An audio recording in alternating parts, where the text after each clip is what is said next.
What's up, guys and girls? Today we're going to be talking about a character in this book called Getting There, which was released this year, 2015. And we're talking about Tom Scott, the co-founder of a company that's very successful now called Nantucket Nectars. It got pretty big, started from scratch, and was acquired by Coca-Cola. So this man's pretty wealthy now, and his story is very fascinating. I want to cover one specific thing, one specific lesson on the story, and that is you don't chase the money, you chase the passion or skill set you are competent at. And we'll get to that first, but first let's give you a brief overview of his story based off what I learned reading this book. That's his picture right there. Here's what's very fascinating about this guy. He graduated from Brown and thought like he couldn't do it. Like he was not someone who could be a businessman. He thought that successful people were born the way they were, and you either had it or didn't, like a lot of things in life. You either were good with girls or you weren't. A lot of people have all these limiting beliefs holding them back. And so that's what he thought about business. And so after he graduated, he decided to live in his car and be a taxi driver. And he loved it because he lived his own life, he did his own thing, and he made money driving people around.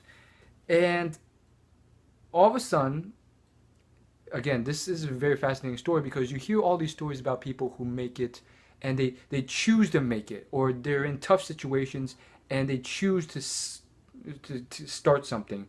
He kind of just stumbled across this and realized this was his passion. But one of his friends told him how they were making money selling muffins to boats. So basically they went around the harbor and they went around selling these muffins off a boat to other boats in the harbor. So he was like, you know what? I really want to work for myself, and this seems like a pretty chill job, and it sounded like fun. So he went with the idea. It's a very fascinating story, and it just like the more you learn about people, you realize that like in terms of happiness and contentment, you really don't need as much as you want. It sifts through the garbage, and you realize that people can be happy off like very basic things. So here's this man, seemed pretty content with his life, and he was like, I'm gonna go sell muffins to other boats. Seems like a pretty chill job. Eventually, you know, him and his gang of friends selling muffins stumble across this peach drink.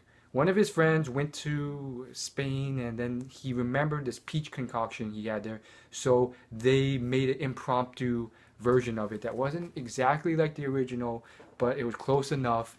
And the first thing they thought was, hey, we gotta sell this stuff off the boat as well. So long story short, this thing started going, it was a very slow process. It took many years, but it started picking up pace. They renamed themselves Nantucket Nectars, and they started testing all sorts of fruity concoctions. Man, just thinking about it makes me thirsty. Those sweet tropical drinks, Nantucket Nectars. And lo and behold, over time, they started selling them out of all sorts of things, anything that they could get their hands on that would store it, milk cartons, jars, and so forth. And they were selling it and turning a bit of a profit to these people off boats. Eventually, it started getting bigger, so they started going out and selling this stuff to actual shops, actual restaurants. And here is where things started getting tough. Because lo and behold, in the business world, you have to learn a lot, and there are problems upon problems upon problems that you have to climb through. So lo and behold, he started trying to sell this and pitch this to supermarkets and restaurants and things like that. And all sorts of problems and issues came about that he had to learn about. Things like how you have to pasteurize it or it will go bad because they had to store it longer. And then you have to work about marketing, distribution, costs, mass producing this stuff, and competition. Now he had to compete with this company he had never heard of called Snapple. Snapple. which you guys all know now. Snapple is huge here. I hate it, but that's a different story. Anyhow, Nantucket Nectars went through a lot. He had to go through, learn about price, size, distribution, promotion, advertising. He had to go through a tasting battle and all these things. And then he needed money because apparently, you know, to get all this, you need money.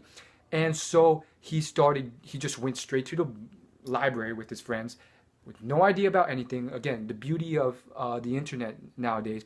And he just searched up how to raise money and researched it through books and stuff. And eventually he got some banks to back him. And again, it's a long story, but the first 8 years of it was very interesting because this man, he was very passionate about it. And was one of the big lessons through this whole thing. He explains to you, and this is very reminiscent of many other entrepreneurs I've heard stories of, including Elon Musk. He worked 7 hours a day. I'm talking this guy, Tom Scott. But it never really felt like work. He woke up and thought, oh man, I've got to go to work. And I choose to go to work. And I love going to work. And here's the thing. With his story, it really just illustrates how, you know, this isn't for everyone. Because this type of love, just like a scientist going through a lot of tough times, in certain ways, a scientist is even better than this because at least you're financially secure. Reading his story and many other businessmen's stories like John Paul DiGiorio and all these other stories, they went through some very tough times. And again, there are many businessmen who succeed and they are very smart. And they really never take on much risk. I think that's a myth that you need to take on excessive risk or uncertainty with finances. For instance, Richard Branson, another billionaire, he set these almost riskless situations when building these brands. He had the option of returning his jet if his business failed within a year.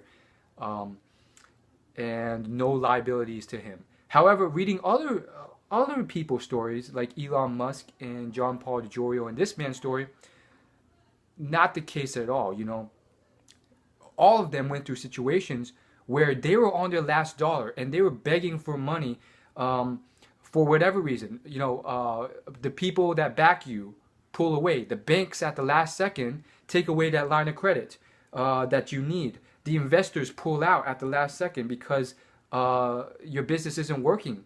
And then they just hold on, and then at the last second they get the money somewhere, and then they keep going, or they plow in their last cent, or they go into debt, and you know they're freaking out, and they're not really enjoying it or loving the process really, in a way, but like it's more so like enjoying the pain, but not really. So I don't think this is for everyone.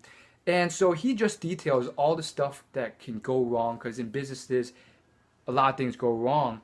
And he says, trucks crashed, bottles blew up, juices spoiled, factories broke, we were sued. And then once they put all their money in a vat of this orange mango juice, and they screwed it up. They put in too much peach, and it turned into this like black concoction that tasted horrible. So they couldn't just waste it because that was all their money. So they were like, let's just put a lot of apples in this, mix this up, and we have to sell this. And I'm sure it wasn't an instant, thought process. They probably, for at least a few hours, are probably like, we're screwed, we're screwed. That was all our money. We put in too many peaches. Now we got this black stuff no one's going to buy. And then eventually they discovered, okay, we're not going to waste this. Let's mix it with apples and then just brand this as a new flavor, and it'll get us through. And basically, it was just very fascinating seeing this story because he went through some tough times, you know, the money not being there, the business tanking, and it gets to the central point of this video, which is very reminiscent of many other entrepreneurs that I've heard of, including tech startup leaders and so forth. And what they say is that don't chase the money. Don't go about saying which business will make me the most money, and then I'll go to that business. Because uh, you have to be tenacious and stick through it, because you will run into a ton of problems. Now, there are exceptions out there. There are some entrepreneurs who they chase the money rather than the passion, or they embrace what they are competent at, even if they don't enjoy it, and they learn to enjoy it, or they end up making a lot of money from it. I know many multi-million dollar network marketers like this, as well as salespeople and other stories. But I think it comes down to how tenacious are you, and how willing are you to be resilient and stick with it when times get tough. Because in business, oftentimes you will run into all sorts of unexpected problems that will rock you to your core and make you question yourself and push you to quit.